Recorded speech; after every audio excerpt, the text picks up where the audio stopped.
नमस्कार दोस्तों, मैं ईश्वर साहू आप सभी का स्वागत करता हूं भूपेंद्र मिश्रा ऑनलाइन क्लासेस में। दोस्तों, भूपेंद्र मिश्रा जी की टीम आप सभी प्रतिभागियों के लिए एक नया कोर्स डिज़ाइन करके लाई है। यह कोर्स जो है आपको बिल्कुल फ्री में उपलब्ध होगा। इस कोर्स की खास बात यह है कि यह CGPSC प्री, मेंस, व्यापम की सारी प्रतियोगी परीक्षाओं को ध्यान में रखकर डिज़ाइन किया गया है और यह कोर्स जो है आपको यूट्यूब में फ्री में उपलब्ध कराया जाएगा। ठीक है, साथ ही साथ दोस्तों इस क्लासेस के साथ आपको यह सुविधा होगी कि आप अपने डाउट जो है क्लास के माध्यम से पूछ सकते हैं। साथ ही साथ अगर इन क्लासेस से संबंधित कोई भी सुझाव आप देना चाहते हैं तो आप उसको दे सकते हैं। ठीक है, यह इस क्लास का प्रमुख उद्देश्य यह है कि ऐसे बच्चे जिन तक जो महंगी क्या बोलते हैं कि जो महंगी फ़ीस देकर पढ़ाई करने में सक्षम नहीं हैं, उनके लिए यह एक अच्छा अवसर है कि इन क्लासेस का लाभ उठाए और अपने जो सपने हैं उन सपनों को साकार करें। तो भूपेंद्र मिश्रा की टीम आप सभी प्रतिभागियों के लिए इस क्लास को कंटिन्यू रखेगी और धीरे धीरे करके सब्जेक्ट वाइज जो है या बोलेगी पेपर वाइज भी बोल सकते हैं। अगर मेंस के दृष्टिकोण से देखें तो ये क्लासेस कुछ ऐसी होंगी जो प्री और मेंस दोनों को रख के मतलब ध्यान में रख के बनाया गया है। तो आपको यह मेंस की भी मतलब कंटेंट मिलेगा और प्री के लिए भी कंटेंट मिलेगा। तो आप इसका अच्छा उपयोग आप अपने पेपर के लिए, अपनी तैयारी के लिए कर सकते हैं। तो चलिए आपका समय ज़्यादा व्यर्थ ना करते हुए मैं आज की क्लास की शुरुआत करता हूं। सबसे पहले मैं क्लास की शुरुआत करने से पहले मैं बता दूं कि आज मैं क्या पढ़ाने वाला हूं। आज मैं जनजाति का सेक्शन सबसे पहले ख़त्म करूंगा, या बोल सकता हूं कि जो आर्ट एंड कल्चर का पार्ट है। देखिए दोस्तों, आर्ट एंड कल्चर का पार्ट हमारे लिए इम्पोर्टेंट हो जाता है छत्तीसगढ़ के परिप्रेक्ष्य में। छत्तीसगढ़ के परिप्रेक्ष्य में आर्ट एंड कल्चर इम्पोर्टेंट क्यों है? क्योंकि जो हमारे छत्तीसगढ़ी जो संस्कृति है उसको बहुत ही बढ़ावा दिया जा रहा है। मतलब एक प्रकार से आप देखते हो कि राजनीतिक स्तर में इसको एक क्या मिल रहा है, सपोर्ट मिल रहा है। तो इसको ध्यान में रखते हुए हम इसको आगे बढ़ाने का प्रयास करते हैं। तो सबसे पहले इसमें हम क्या करेंगे कि जनजाति को पढ़ेंगे। तो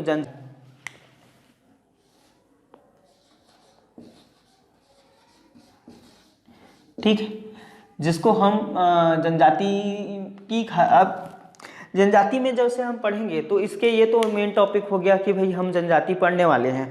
जनजाति पढ़ने के बाद इसके मैं इसको तीन सब टॉपिक में बांटता हूँ कि आखिर आज का क्लास में हमको क्या रहेगा, क्या देखने को मिलेगा। पहला जो है ऐतिहासिक संदर्भ।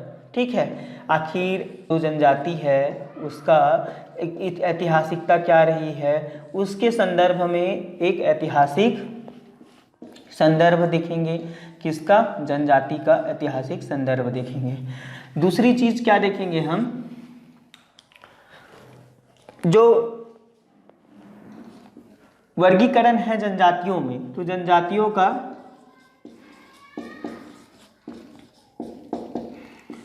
वर्गीकरण है उसके संबंध में देखेंगे। जनजातियों के वर्गीकरण के संदर्भ में देखेंगे। इस वर्गीकरण में भी इस वर्गीकरण में भी हम कौन सा वर्गीकरण पहले देखेंगे? भौगोलिक वर्गीकरण देखेंगे। ठीक है, और तीसरा पॉइंट हम देखेंगे जो समाजशास्त्रियों द्वारा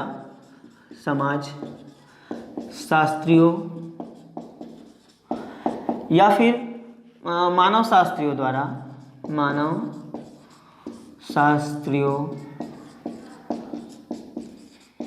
समाजशास्त्री हो या मानव शास्त्री हो, उनके द्वारा जो भी कथन जनजाति के संदर्भ में बोले गए हैं, समाजशास्त्री या मानव शास्त्री द्वारा जो भी कथन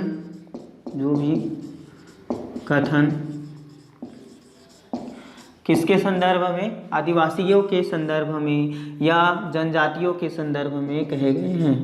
जनजातियों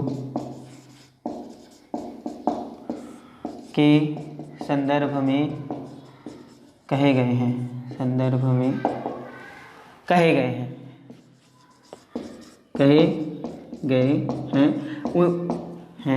उनका अध्ययन करेंगे। ठीक है, उनका अध्ययन करेंगे।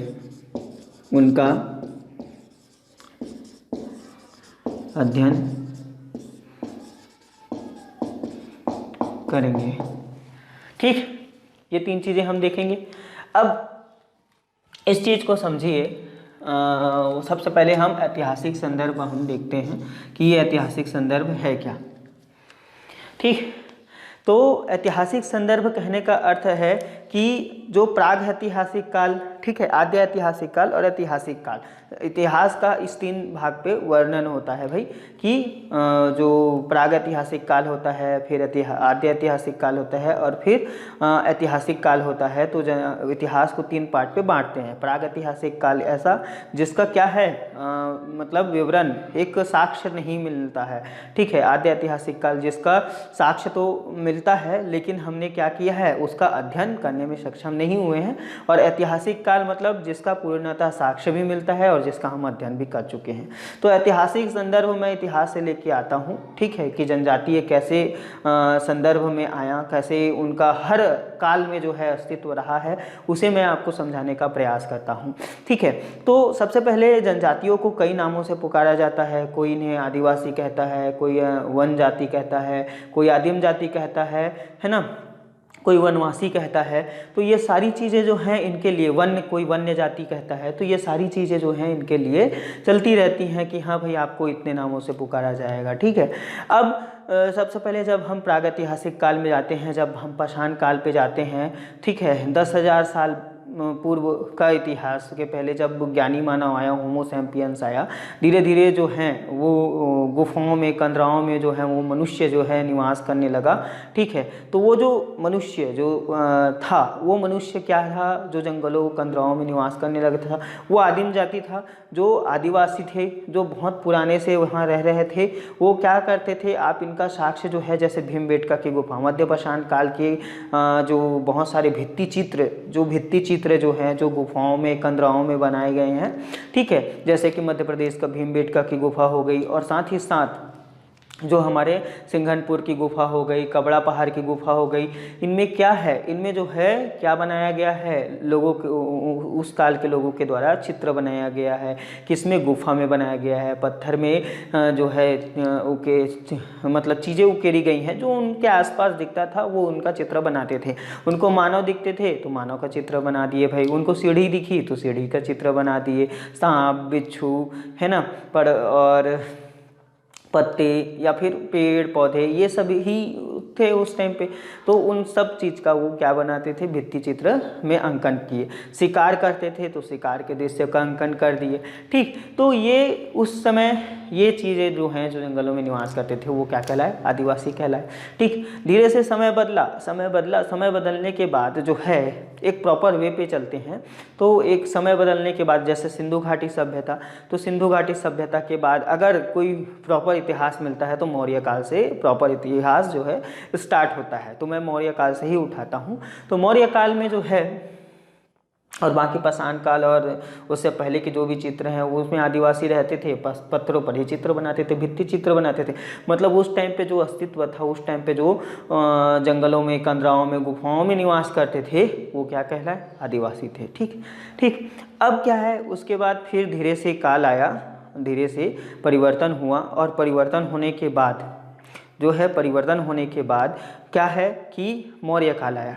मौर्य काल आने से पहले मैं एक चीज़ें बताता हूँ। जैसे सिंघनपुर है, कबड़ा पहाड़ है, तो जो सिंघनपुर कबड़ा पहाड़ है, तो नवपाषाण काल है ना, सबसे पहले जो है पूर्व पाषाण काल, मध्य पाषाण काल, नवपाषाण काल तो बहुत अपडेटेड हो गया था। मतलब उसमें उस समय कृषि की शुरुआत हो गई थी। नवपाषाण काल में कृषि की शुरुआत हो गई थी। धीरे धीरे जो है वो शिकार के साथ साथ कृषि भी उनके आय का एक माध्यम बन गया, आजीविका का एक साधन बन गया। मध्यकाल के अंतिम तक जो है वो खाली शिकार पर निर्भर थे, वनोपज पर निर्भर थे और शिकार पर निर्भर थे, है ना। और नवपाषाण काल पे वो धीरे से कृषि के संपर्क में आए और कृषि को क्या है बढ़ावा मिला, और कृषि और वनोपज दोनों पे वो निर्भर हो गए। ठीक, अब ऐसा माना जाता है कि जैसे छत्तीसगढ़ की जनजातियों के बारे में बता रहा हूँ। छत्तीसगढ़ में मुख्यतः 2 प्रकार की जनजाति पाई जाती है, एक ऑस्ट्रिक कोलारियन समूह की जनजाति और दूसरा द्रविड़, ठीक है, द्रविड़ समूह की जनजाति। जो हमारा छत्तीसगढ़ है उसको 3 सांस्कृतिक क्षेत्र में बांटा गया है। ठीक है, सबसे पहले हम ऐतिहासिक संदर्भ पढ़ रहे हैं, तो ये दोनों मैं मिटा देता हूँ।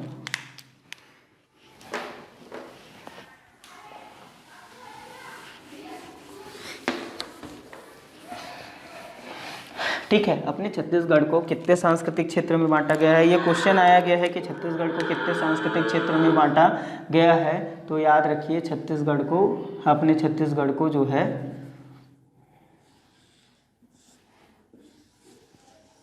ये अपना प्यारा छत्तीसगढ़, ठीक, थोड़ा बहुत अप डाउन हो सकता है नक्शे में, ठीक। तो ये 3 सांस्कृतिक क्षेत्र में बांटा गया है। ये जो है पहला सांस्कृतिक क्षेत्र, दूसरा सांस्कृतिक क्षेत्र, पहला सांस्कृतिक क्षेत्र, ये दूसरा सांस्कृतिक क्षेत्र और ये तीसरा सांस्कृतिक क्षेत्र।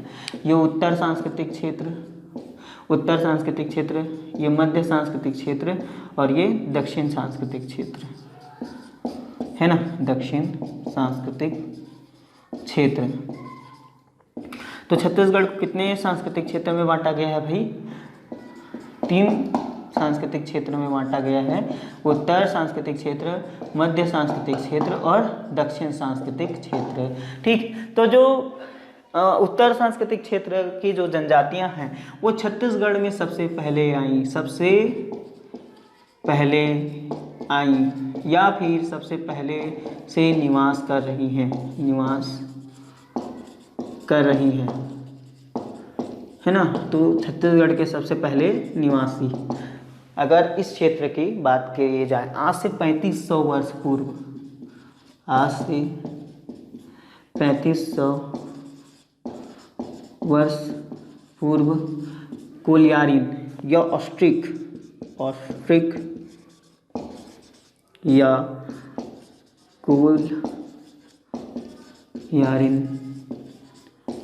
कोलियारिन समूह की जनजातियाँ, समूह की जनजातियाँ निवास की कर रही है, निवास कर रही है। अब इस जो कोलियारिन या ऑस्ट्रिक समूह में कौन कौन सी जनजाति आती है वो समझिए। इसमें जो है जैसे कि नगेशिया है ना, सौता, बिरहोर, कोल, मुंडा है ना, इत्यादि। इस क्षेत्र में कोरवा है ना, इत्यादि। ये सभी क्या है? कोलियारिन समूह की जनजाति हैं, ऑस्ट्रिक जिसको बोलते हैं। और यह आज से 3500 वर्ष पूर्व इस छत्तीसगढ़ क्षेत्र में उत्तर सांस्कृतिक क्षेत्र पे निवास कर रही हैं, ठीक। दूसरा जो है मध्य सांस्कृतिक क्षेत्र, ये मध्य सांस्कृतिक क्षेत्र के बारे में समझते हैं। ये जो मध्य सांस्कृतिक क्षेत्र है,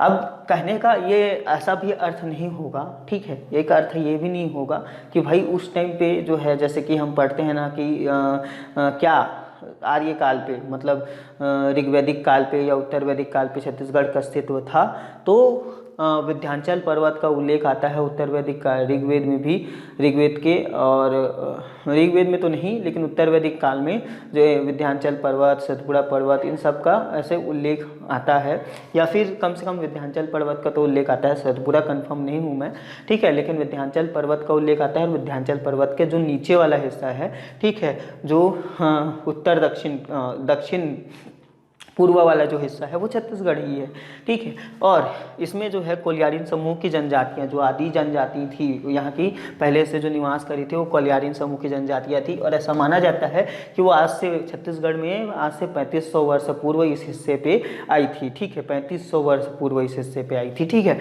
और जो दक्षिण सांस्कृतिक क्षेत्र है, ठीक, दक्षिण सांस्कृतिक क्षेत्र है, तो दक्षिण सांस्कृतिक क्षेत्र पे प्रमुख जनजाति कौन कौन से हैं? जैसे गोंड है, गोंड तो वैसे पूरे छत्तीसगढ़ पे मिलता है, लेकिन गोंड है। मैं गोड़ों की उपजाति जैसे कि माड़िया, मुड़िया है ना, अबुझ माड़िया, इन सब की बात कर रहा हूँ, दोल्ला, परजा, माड़िया, मुड़िया, ठीक, माड़िया, जैसे कि इससे पहले मैं बता दिया था कि गोड़ों की जो उपजाति है, जैसे दक्षिण सांस्कृतिक क्षेत्र में गोड़ का मारिया, मुड़िया, दोल्ला, परजा इत्यादि जनजाति दक्षिण सांस्कृतिक क्षेत्र पर निवास करती हैं। इससे पहले यह जनजाति जो है वो कहाँ पे निवास करती थी? ऐसा माना जाता है कि यह सिंधु घाटी सभ्यता की जनजाति है। वो वहाँ सिंधु घाटी सभ्यता के आसपास जो निवास करती थी वो द्रविड़ समूह की जनजातियाँ थी, ठीक है। लेकिन कुछ कारणों की वजह से जो है वहाँ से उनको प्रस्थान करना पड़ा। तो ये छत्तीसगढ़ के क्षेत्र में जो है वो कब आई, कब प्रवेश की? ये द्रविड़ क्षेत्र की जो जनजातियाँ हैं आज से 2500 ईसा पूर्व जो है ये इस क्षेत्र पर आई। आज से कितने वर्ष पूर्व? 2500 ईसा पूर्व। 2500 ईसा पूर्व यह छत्तीसगढ़ के इस क्षेत्र पर रहने को आई, या फिर हम बोल सकते हैं दंडकारण्य के क्षेत्र पे रहने को आई। दंडकारण्य के क्षेत्र में निवास कर रही है, ठीक। ये जनजाति द्रविड़ क्षेत्र की जनजाति। और जो मध्य क्षेत्र की जनजाति है, ठीक है, स्पेशली जो ये मध्य सांस्कृतिक क्षेत्र है, इसमें जो है वो क्या ऐसा माना जाता है कि आर्य समूह का निवास स्थान है। आर्य समूह का निवास स्थान जैसे कि इसमें इसके अंतर्गत जैसे गोप है, ग्वाला है, क्षत्रिय है, ठीक। तो ऐसे लोग जो जैसे क्षत्रिय हो गया, गोपलक उस समय क्या होते थे? कृषक हो गया, ठीक है, और गोप ग्वाल होते थे जो गाय वाय चराते थे, ये सारी चीज़ें, ठीक। तो ये और क्षत्रिय हो गए जो क्या करते थे? लड़ाई वड़ाई करते थे। तो ये सारी चीज़ें, ये लोग कहाँ पे निवास करने? मध्य सांस्कृतिक क्षेत्र पर निवास करने लगे, ठीक है। आज से कितने वर्ष पूर्व? ये आज से 1500 ईसा वर्ष पूर्व जो है इस क्षेत्र पर वो निवास करने आए। कहाँ? आज से 1500 ईसा पूर्व आर्य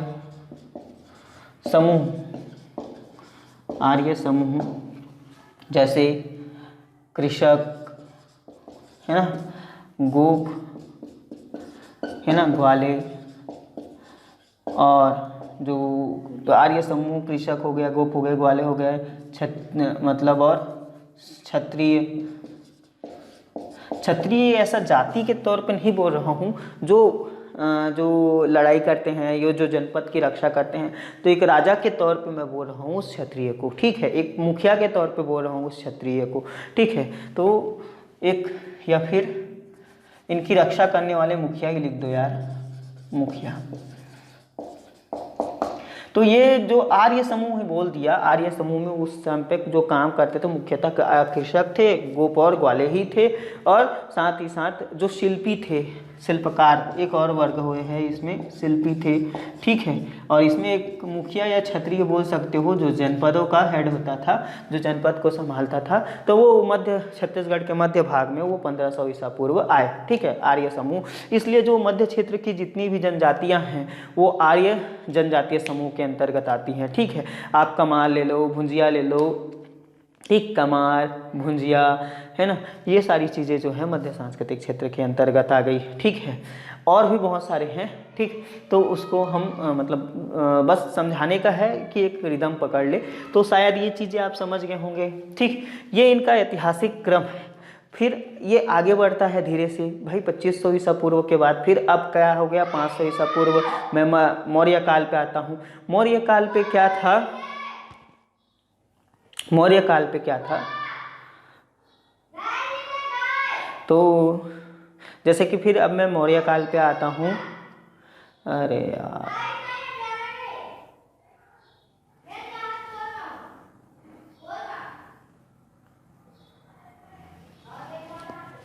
ठीक। तो अब हम मौर्य काल पे आते हैं। मौर्य काल पे जो है हम मौर्य काल की मुख्यतः जानकारी दो ग्रंथों से मिलती है। एक जो है मेघास्तनीज की जो है इंडिका, और दूसरा जो है आचार्य चाणक्य जिसको विष्णुगुप्त भी कहा जाता है, उनकी जो प्रसिद्ध पुस्तक है अर्थशास्त्र। तो अर्थशास्त्र जो भारत की एक राजनीतिक प्रारंभ, भारत को एक संपूर्ण राज्य के रूप में या राजनीतिक रूप से राजनीतिक इकाई के रूप में जो संग्रहित किया, या फिर संग्रहित तो नहीं बोल सकते, इकट्ठा किया, वो कौन थे? आचार्य चाणक्य थे। किनकी सहायता से किसको राजा बनाया? और उन्होंने चंद्रगुप्त मौर्य को उसका राजा बनाया। इससे पहले घनानंद जो था वो वहाँ का राजा था, जिसको वो मगध के राजा को हटाकर और चंद्रगुप्त राजा बना और पूरे भारत का एकीकरण किया। धीरे धीरे साम्राज्यों को, जो जनपद हैं, अन्य जनपद थे, उनको जीतकर उसने अपना मगध को क्या किया, स्ट्रॉन्ग किया। ठीक है, मतलब प्रबल किया। किसके सहायता से? आचार्य चाणक्य की सहायता और दिशा निर्देशों के। तो उन्होंने अपने अर्थशास्त्र में एक उल्लेख किया है, ठीक है, किसका? आठविक गणतंत्रों का और आठविक जातियों के बारे में। आठविक का अर्थ होता है जो जंगल क्षेत्र पे निवास करती हैं वो जातियाँ। ठीक है, आठविक गणतंत्र मतलब जंगल में भी रहते हैं, फिर भी जो है गणतंत्र की भांति अपने राजाओं का क्या करते हैं, चयन करते हैं, तो वो हो गई आठविक गणतंत्र। ठीक, तो उसने 2 प्रकार की जनजातियों का उल्लेख किया। ठीक, पहला क्या उल्लेख किया? ये तो आठवीं गणतंत्र और आठवीं जनजाति उसका टॉपिक है, उसके अंदर उन्होंने आरण्यक जनजाति और आठवीं जनजाति का उल्लेख किया। उसने ऐसा ये कहा कि जो आरण्यक जनजाति है वो सामान्य जनजाति होती है, ठीक है, और जो आठवीं जनजाति है वो थोड़ी जुझारू जनजाति होती है, जो लड़ाई या फिर अभी के डेट पे हम बोल सकते हैं कि जैसे कि कंवर जनजाति सैनिक मतलब वो रखती है, ठीक है, मतलब एक सैनिक एटीट्यूड रखती है। ठीक है, तो सैन्य क्रियाओं में भाग लेना या सैन्य वाले नौकरियां करना उनको परंपरा से चला आ रहा है। तो ऐसी ही उनने उल्लेख किया कि आठवीं जनजातियों को क्या करना चाहिए, सेना में स्थान देना चाहिए, क्योंकि वो जुझारू जनजाति होती है। तो इस प्रकार मौर्य काल में भी जनजाति का अस्तित्व प्रमाणित होता है अर्थशास्त्र के माध्यम से। फिर हम धीरे से आगे के काल पे चलते हैं। वैसे जो रामायण है और महाभारत काल है, इसको कहाँ पे रखना है, ये चीज़ें थोड़ी कन्फ्यूज़न वाली होती है, लेकिन जनरली उसको मौर्य काल के बाद ही रखते हैं। ठीक है, तो जो रामायण काल है, तो रामायण काल में जो है दंडकारण्य का उल्लेख मिलता है। तो इस दंडकारण्य के क्षेत्र में जो है बहुत सारी जनजातियाँ होती हैं, ठीक है, और जिसका उल्लेख जो है वो ऐसे वाल्मीकि रामायण में मिलता है। ठीक, और उसी प्रकार महाभारत का जो वन पर्व होता है उसमें भी आदिवासियों या जनजातियों के बारे में उल्लेख मिलता है। तो रामायण और महाभारत के बाद हम ये मौर्य काल भी हो गया। अब हम इस चीज़ के बाद आपको समझ में आ रहा है ना कि हर काल पे आदिवासी या वनवासी जो ऐसे लोग होते हैं जो मतलब सभ्य समाज से दूर या मुख्य धारा से दूर, कहीं दुर्गम वनों, जंगलों, है ना, कंदराओं इत्यादि पर क्या करते हैं, वो निवास करते हैं और जंगल जमीन पर मतलब वो क्या होते हैं, निर्भर होते हैं और उस पर अपना अधिकार भी समझते हैं, उनका संरक्षण भी करते हैं। ठीक है, तो अब जो आगे आते हैं तो जैसे कि महाभारत काल चला गया। महाभारत काल के बाद जो मध्यकाल आया, मध्यकाल के बाद फिर अपना नव काल आया, है ना, जो अपना नया काल आया, जो इतिहास जिससे जहाँ से शुरू हो गया। जैसे तो हर काल में कहीं ना कहीं जो है आदिवासियों का उल्लेख या वनवासियों का उल्लेख मिलता है। मैं वहाँ से हटकर अब सीधा मैं अंग्रेज़ों के काल पे आता हूँ। ठीक है, अंग्रेज़ों के काल पे ये होता था कि पहली बार अगर एक ध्यान ही दिए, बाकी जो शासक होते थे वो उन्हें सिर्फ जंगलों में ही रहने दिया या फिर जंगलों में ही उनका निवास रहने दिया, उस पर कोई विशेष ध्यान नहीं दिया गया। ठीक, लेकिन जब अंग्रेज़ों की सरकार आई तब उन्होंने पहली बार अपने फ़ायदे के लिए, हालांकि अपने फ़ायदे के लिए उन्होंने उनसे संपर्क साधा। ठीक, और उनके लिए पहली बार उनको क्या किया, नोटिफाई किया। ठीक, 1931, उसके बाद फिर 1935 का जो कानून आया, भारत शासन अधिनियम, तो पहली बार जो है एक व्यवस्थित तरीके से अनुसूचित जनजाति के रूप में उन जनजातियों को सूचीबद्ध किया गया। कब? 1935 के भारत सरकार अधिनियम के अंतर्गत किया गया ये चीज़। ठीक है, लेकिन किसके फ़ायदे के लिए? अंग्रेज़ों ने अपने फ़ायदे के लिए किया ताकि वो उनसे जुड़े और लेकिन इसी संदर्भ में उनका भी हित शामिल था। ठीक, अब ऐतिहासिक संदर्भ के बाद मैं जनजातियों को पहले डिस्क्राइब करूंगा और फिर वो जो कैसे सरकारों के जो नियम हैं वो जो इसके बाद वाला जो क्लास आएगा उसमें जो है मैं अंग्रेज सरकार द्वारा जो किए गए प्रयास है जनजातियों के संदर्भ में, उसके बाद फिर भारत सरकार द्वारा किए गए प्रयास है अंग्रेजों जनजातियों के संदर्भ में, उनको मैं नेक्स्ट क्लास पे बताऊँगा। इसके बाद मैं जो लिखा था वो बता रहा हूँ अभी आपको। ऐतिहासिक संदर्भ के बाद हम जो भी समाजशास्त्री है और मानव शास्त्री है जिन्होंने किसके बारे में कहा है भाई कि जनजाति क्या होता है, स्पेशली अगर हम इस जनजाति टर्म को समझें तो उसके बारे में मानव शास्त्री और जो समाजशास्त्री है उन्होंने क्या कथन कहा है उसको पढ़ेंगे। तो यहाँ पे मैं 2 मानव शास्त्रियों का नाम लिखूंगा और उन्होंने क्या क्या कहा है उसके बारे में बताऊंगा, ठीक है। सबसे पहले गिलिन एवं गिलिन और दूसरा जो है D.N.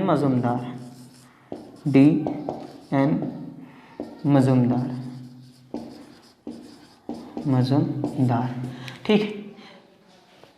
वैसे तो 2-3 परिभाषा और है, जैसे इंपीरियल ऑफ इंडिया की एक परिभाषा है, लेकिन ये पहले अब जनजाति टर्म को समझते हैं, ठीक। कि ये अंग्रेजी जनजाति टर्म जो है इसके लिए जो है अंग्रेजी में एक वर्ड आता है और वो होता है ट्राइब, ठीक है। लेकिन इंग्लिश का एक शब्द खाली ट्राइब जो है भारत में पाए जाने वाले विभिन्न प्रकार की जनजातियों को परिभाषित नहीं कर सकता, क्योंकि यहाँ बहुत सारे प्रकार के जनजाति हैं, ठीक है। जैसे मैंने बोला कि पूरे भारत में लगभग 42 प्रकार की जनजातियाँ हैं, छत्तीसगढ़ पूरे भारत में लगभग 700 प्रकार की, कहीं कहीं 635 पुरानी बुक में लिखा हुआ है, उसके बाद फिर 705 बाद की बुक में लिखा हुआ है, लेकिन 705 जो है वो बाद की बुक में लिखा हुआ है, मतलब वो थोड़ा अपडेटेड है, ठीक। और जो छत्तीसगढ़ की ही बुक में है कि छत्तीसगढ़ में 42 प्रकार की जनजातियाँ पाई जाती हैं जो 161 उप समूहों में विभक्त है। मतलब टोटल अगर देखा जाए तो 161 उप समूहों में बटे हुए हैं, टोटल 161 है।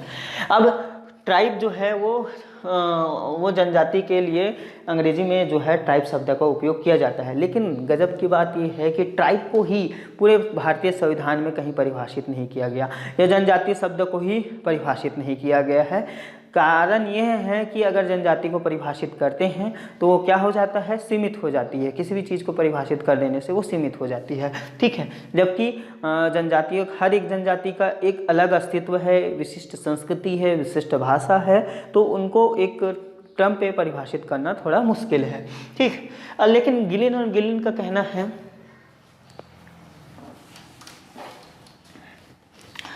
गिलिन का कहना है कि यह क्या है, समुदायों का एक संकलन है। 2-3 पॉइंट कि जनजाति क्या है, समुदायों का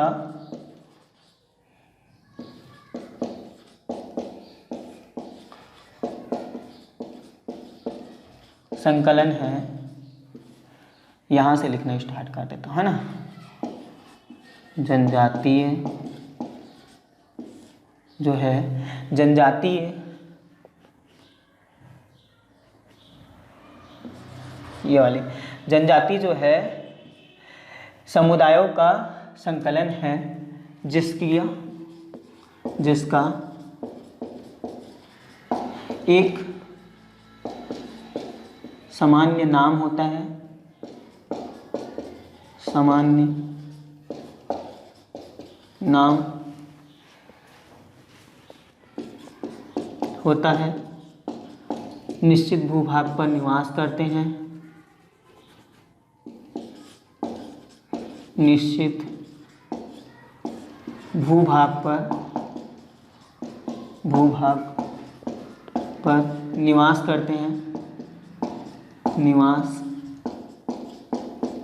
करते हैं, ठीक। जनजातीय समुदायों का संकलन है जिसका एक सामान्य नाम होता है, निश्चित भूभाग पर निवास करते हैं, जिनकी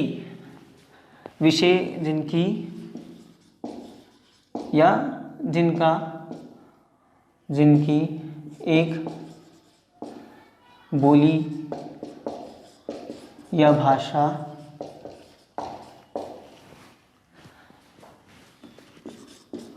होती है, विशेष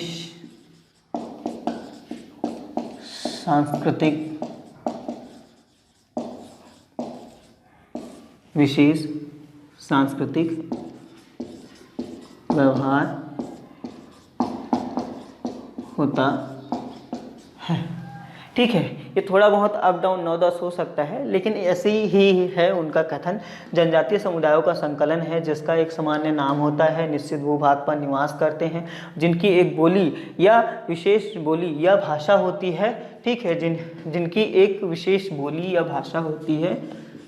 तो गिलिन और गिलिन का क्या कहना है कि जनजातीय समुदायों का संकलन है जिसका एक सामान्य नाम होता है, निश्चित भूभाग पर निवास करते हैं, जिनकी एक विशेष बोली या क्या होती है, भाषा होती है, और सामान्य सांस्कृतिक व्यवहार होता है। ठीक, ये किसके अनुसार, गिलिन के अनुसार। डी.एन. मजुमदार ने क्या कहा है भाई, जनजाति परिवारों का संकलन होती है, जनजाति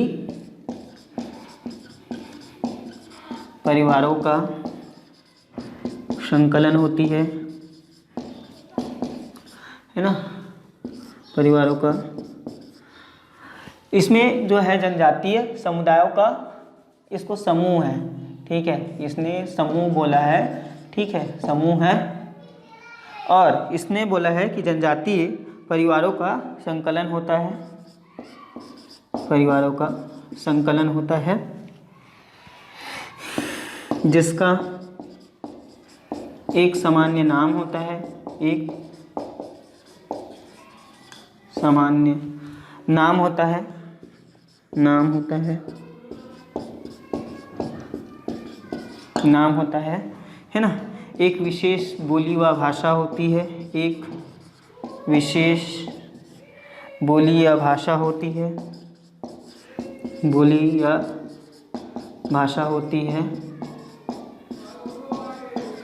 ठीक, और एक विशेष बोली या भाषा होती है, और ये निश्चित भूभाग पर निवास करते हैं। इसने भी कहा है कि निश्चित भूभाग पर निवास करते हैं, निश्चित भूभाग पर निवास करते हैं, निवास करते हैं। विशिष्ट संस्कृति होती है, विशिष्ट संस्कृति होती है, तथा विवाह, व्यापार या वाणिज्य, उद्योग इत्यादि के संदर्भ में, इत्यादि के संदर्भ में कुछ निषेधों का पालन करते हैं, कुछ निषेधों का पालन करते हैं, निषेधों का पालन करते हैं ना, पालन करते हैं। जैसे कि टोटम हो गया, है ना, एक मान लो कि टोटम, और गोत्र जैसी चीज़ें हो गई, टोटम हो गया, गोत्र हो गया, इत्यादि चीज़ें कि सेम गोत्र के लोग क्या है, क्या करते हैं, एक ही पूर्वज की संतान मानते हैं, इसलिए जो है आपस में वो क्या करते हैं, शादी नहीं करते। अंतर्विवाही समूह होते हैं, अर्थात एक ही गोत्र में उनकी शादी नहीं होती है। इतना समझ लीजिए आप। ठीक, तो ये डी.एन. मजुमदार ने बोला। अब डी.एन. दोनों समाजशास्त्री और मानवशास्त्री के जो कथन हैं वो क्या हैं, थोड़ा बहुत अंतर है, लगभग सेम है, लेकिन किसी भी जनजाति को, सभी प्रकार की जनजातियों को इन दोनों परिभाषाओं से मतलब क्या कर दे, प्रूफ कर दे, ये ऐसा संभव नहीं है। कुछ ना कुछ अपवाद जरूर निकल के सामने आएगा। ठीक है, तो ये दोनों परिभाषाएं भी मतलब पूर्ण नहीं हैं। फिर भी समाजशास्त्री और मानवशास्त्री ने कुछ बिंदु रखे कि ये बिंदु रहेगा तो किसी हम जाति को हम जनजाति घोषित कर सकते हैं या जनजाति बोल सकते हैं उसको। ठीक है, तो वो बिंदु कौन कौन से हैं जो किसी जाति को जनजाति कहने के लिए काफ़ी हैं। ठीक है, तो उसको समझते हैं।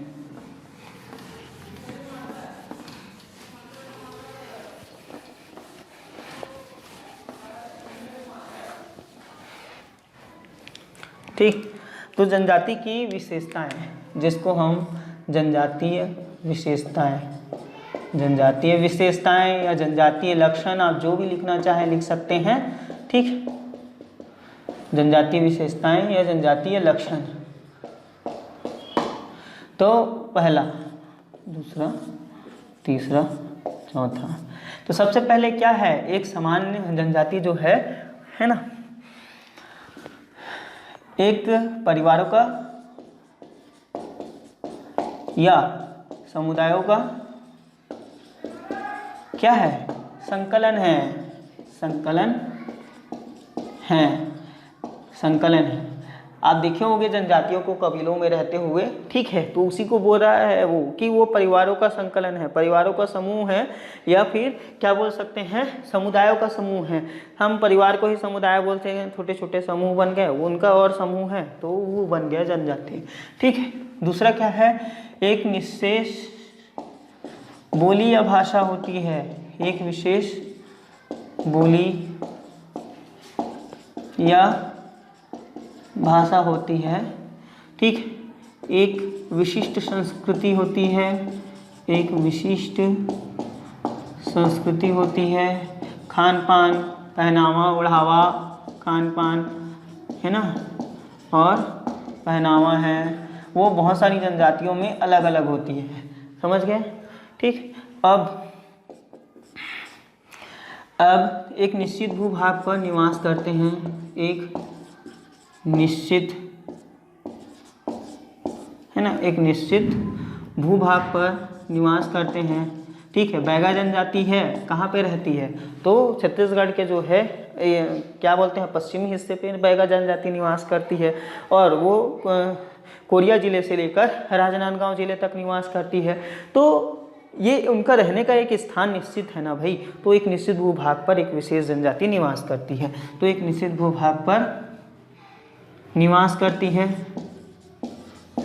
निवास करती है, ठीक है। और गोत्र व टोटम जैसे, गोत्र व टोटम की मान्यता होती है, टोटम की मान्यता होती है, मतलब अंतर्विवाही समूह होते हैं, समान गोत्र में वो शादी नहीं करते, ठीक। 8वां, स्वतंत्र एवं सुरक्षात्मक संगठन होता है, स्वतंत्र एवं सुरक्षात्मक संगठन होता है, सुरक्षात्मक संगठन होता है, स्वतंत्र एवं सुरक्षात्मक संगठन हो गया। और एक सामान्य राजनीतिक व्यवस्था होती है, सामान्य राजनीतिक,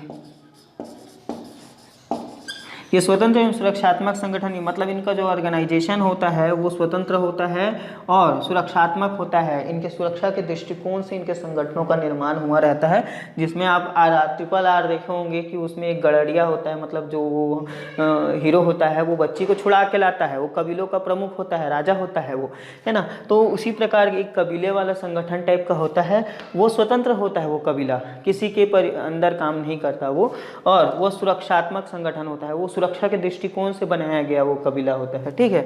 तो एक सामान्य राजनीतिक व्यवस्था होती है ना, व्यवस्था होती है जो सामान्यतः गणतंत्र रूपी होता है, होती है जो सामान्यतः गणतंत्र होता है, जो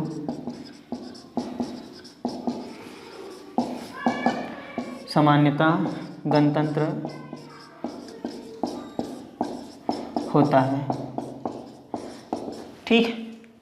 तो ये आप देख सकते हैं कि एक जनजातीय लक्षण ये है कि भाई ये जनजाति है, और ये अपने आजीविका, एक और लिख सकते हो आप, आजीविका जल जंगल जमीन पर निर्भर होती है ना, आजीविका जल जंगल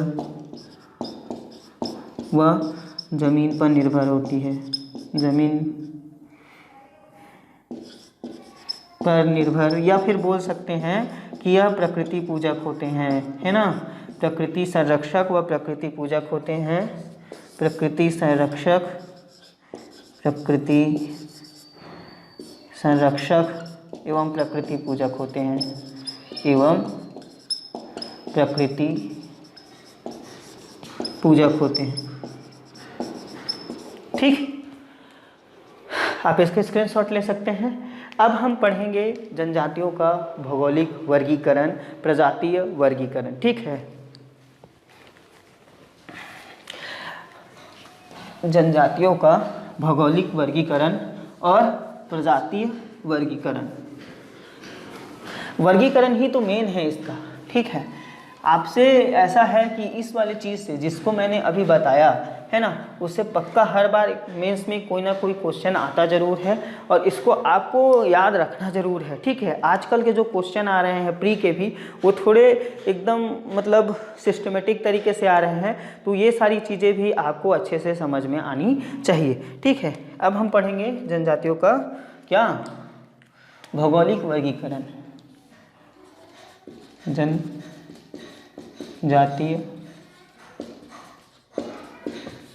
भौगोलिक वर्गीकरण, ठीक। अब पूरा जैसे कि ये भारत देश है अपना,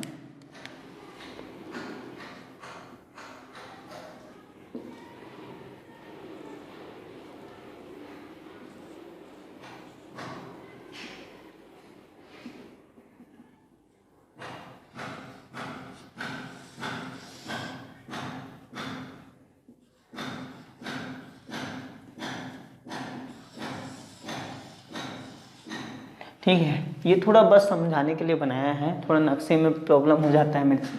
तो ये जो सबसे पहले जो है भौगोलिक वर्गीकरण पे देखिए, तो ललिता प्रसाद विद्यार्थी ने सन 1976 में जो भौगोलिक वर्गीकरण दिया था, उसे जो है सर्वाधिक मान्यता प्राप्त है। उसने पूरे छत्तीसगढ़, पूरे भारत के जो जनजाति हैं उनको कितने भागों पे बांटा था, 5 भागों पे बांटा था। तो उनके आधार पर ही, उनके ही वर्गीकरण को ठीक माना जाता है। सबसे पहले जैसे कि BS गुहा है, और BS गुहा के बांटने के बाद जो है आपका DN मजूमदार है। तो सबसे पहले मैं BS गुहा का बताता हूँ। BS गुहा ने भारत देश की जो जनजाति हैं उनको भौगोलिक आधार पर बांटने के लिए उन्होंने 3 आधार माने, 3 ही मापक माने उन्होंने। तो उत्तर और उत्तर पश्चिम क्षेत्र की जनजातियाँ, वो उत्तर पश्चिम लिखा हुआ है बुक में, लेकिन मेरे को लगता है कि वो उत्तर पूर्व है, ठीक है। तो BS गुहा के वर्गीकरण में 3 आधार, ठीक है। BS गुहा एक प्रसिद्ध समाजशास्त्री थे, ठीक है। अब इन्होंने मानव शास्त्री भी थे। तो BS गुहा ने जो है जनजातियों के 3 भौगोलिक आधार पर बांटा, 3 भौगोलिक आधार पर बांटा, ठीक है। पहला बोला कि उत्तर एवं उत्तर पश्चिम क्षेत्र की जनजातियाँ, उत्तर एवं उत्तर पश्चिम क्षेत्र की जनजातियाँ, उत्तर पश्चिम क्षेत्र की जनजातियाँ, ठीक है।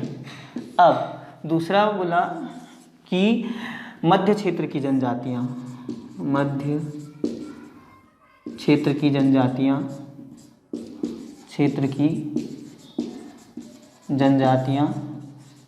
ठीक है।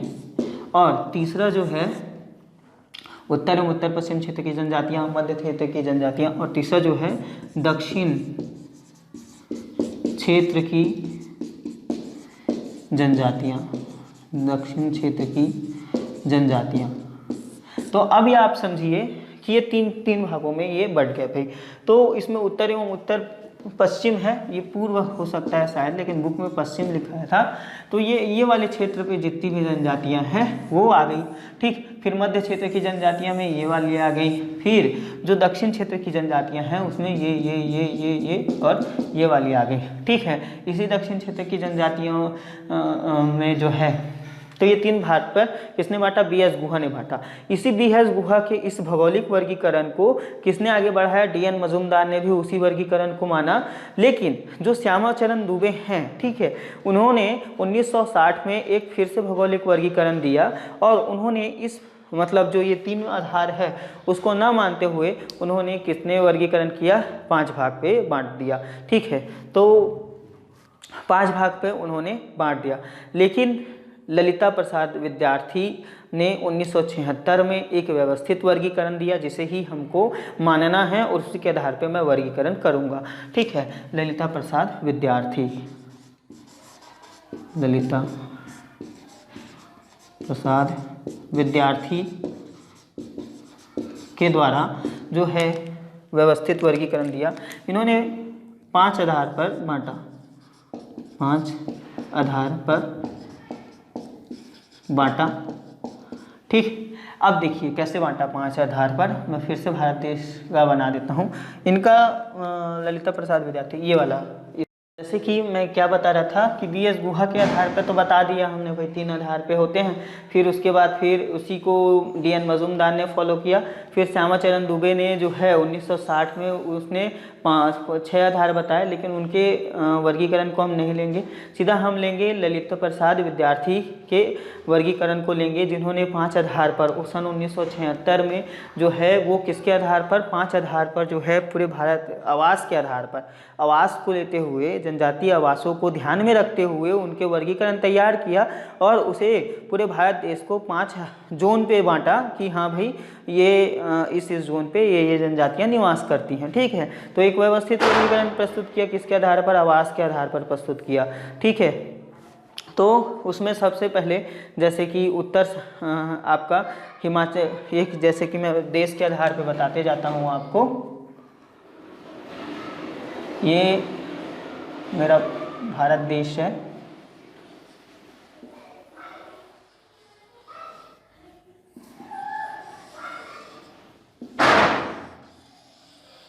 ठीक है, ये मेरा भारत देश है। अब इसके अंतर्गत जो है पहला वर्गीकरण पे जो पहला पार्ट है उस पे बोला है, एक है हिमालय क्षेत्र की जनजाति, एक होता है हिमाचल या हिमालय क्षेत्र की जनजातियाँ, हिमालय क्षेत्र की जनजातियाँ। ठीक, दूसरा जो होता है मध्य क्षेत्र की जनजातियाँ, मध्य क्षेत्र की जनजातियाँ, मध्य क्षेत्र की जनजातियाँ। ठीक है, तीसरा जो होता है पश्चिम क्षेत्र की जनजातियाँ, पश्चिम क्षेत्र की जनजातियाँ, पश्चिम क्षेत्र की जनजातियाँ। तीसरा जो होता है दक्षिण क्षेत्र की जनजातियाँ, दक्षिण क्षेत्र की जनजातियाँ। और पांचवा प्रकार होता है द्वीप समूह, ये हो गया पांचवा प्रकार द्वीप समूह। तो ये पहला हिमालय, दूसरा पश्चिम, तीसरा मध्य क्षेत्र की जनजातियाँ, चौथा दक्षिण क्षेत्र की जनजातियाँ, पांचवा द्वीप समूह। और जो मेन है किनके द्वारा बोला गया ऐसा, ललिता प्रसाद विद्यार्थी जी के द्वारा।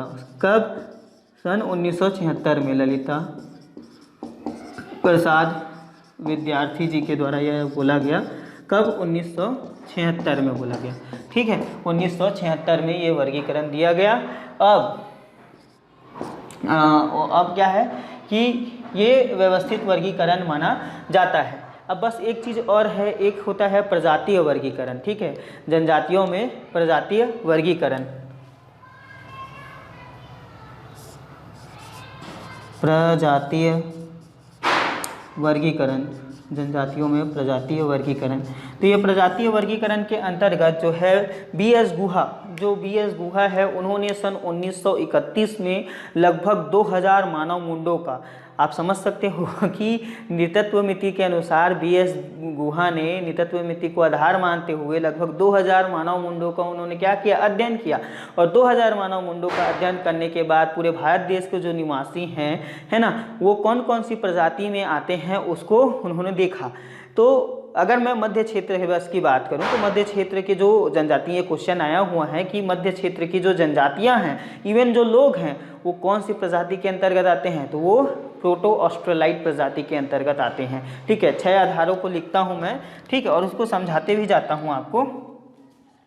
पहला जो होता है प्रजातीय वर्गीकरण के अंतर्गत, पहला जो होता है निग्रिटो, है ना, एक हो गया निग्रिटो। दूसरा जो हो गया क्या, proto Australoid, proto Australoid, proto Australoid.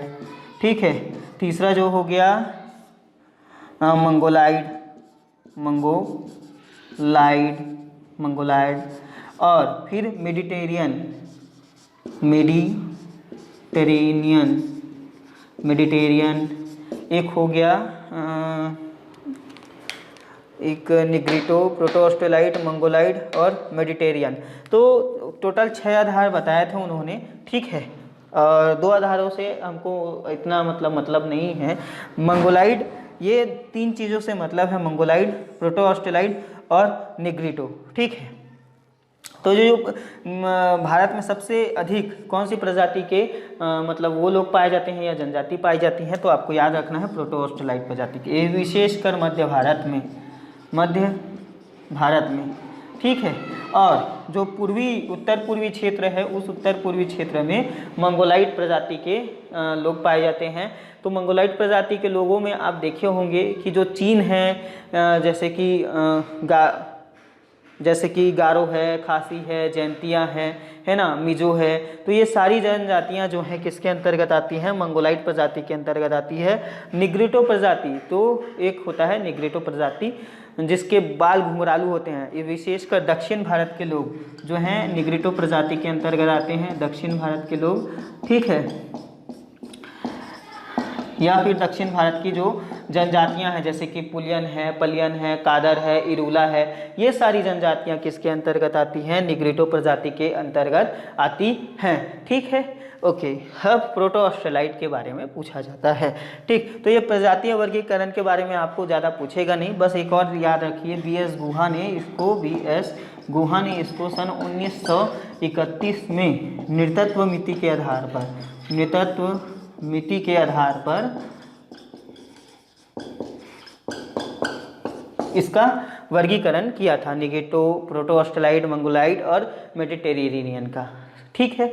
हालांकि कुछ आवाज़ जो है मेरे घर के बाहर से आ रही है, ठीक है, बच्चे लोग खेल रहे हैं, थोड़ा दिवाली का समय है, ठीक है, इसी वजह से तो इस चीज़ों को थोड़ा वो अवॉइड करें, ठीक है। नेक्स्ट वीडियो पे ध्यान दूंगा कि ऐसा ना हो। और अगर आपको आज के वीडियो में अगर आपको कहीं भी प्रॉब्लम आई हो, आपके क्लास में अगर आपको कहीं भी प्रॉब्लम आई हो, कहीं डाउट लगा हो, तो आप कमेंट सेक्शन पे जाकर अपना क्वेश्चन कर सकते हैं, ठीक है। कल के डेट पे, कल इसके बाद जो जनजाति की क्लास आएगी, वह जनजाति की क्लास में जो है वो जो संवैधानिक क्रम है और अंग्रेज़ों द्वारा जो भी किए गए सुधार है, उनके बारे में हम पढ़ेंगे। तो आज का क्लास मैं यहीं पे समाप्त करता हूँ, ठीक है। तब तक के लिए धन्यवाद। ओके, ठीक है, गुड डे।